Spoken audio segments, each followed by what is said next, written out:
Salve, salve família! Cê é louco, mano. Tava indo ali buscar minha luva. Porque, mano, nesse frio que tá aqui, sem luva não tá dando pra andar, tá ligado? Tava indo lá buscar a luva agora. Cê é louco. Congelou a mão, congelou. Pra vocês terem uma noção, aqui hoje tá 5 graus, eu acho que tá hoje aqui, mano. E o vento batendo na mão deve dar 0, se liga, tá dura. Cê é louco, cachorreira. Vou ter que pegar uma carona, vou ter que ir de carro ali. Porque, mano, buscar de moto nesse frio não tá dando. Tá de fuder esse frio, mano. Cê é louco, tá muito frio. Mano, vou voltar pra casa. Vou deixar o vídeo de hoje no gelo. Vou de carro lá buscar, porque, mano, ó, tô de jaqueta, de calça, de gorro.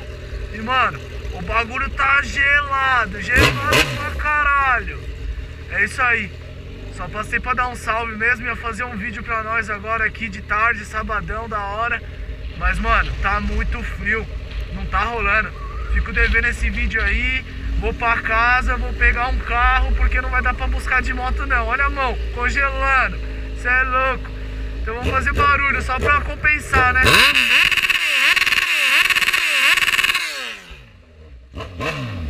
Só pra compensar, já que a gente não vai dar um rolezinho, né? Vamos fazer barulho nessa porra. Já que ficar devendo.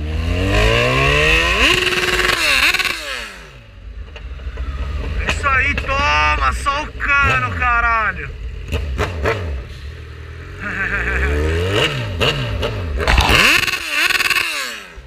O rolezinho de hoje é só barulho, Entrar na contramão ainda aqui nessa porra, porque o golfão tá enrolando demais.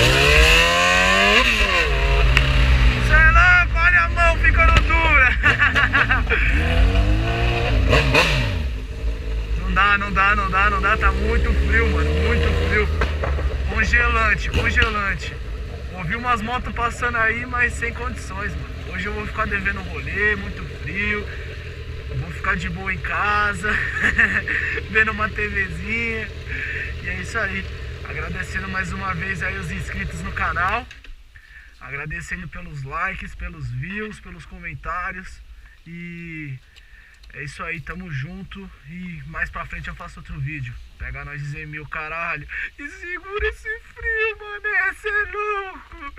É nóis.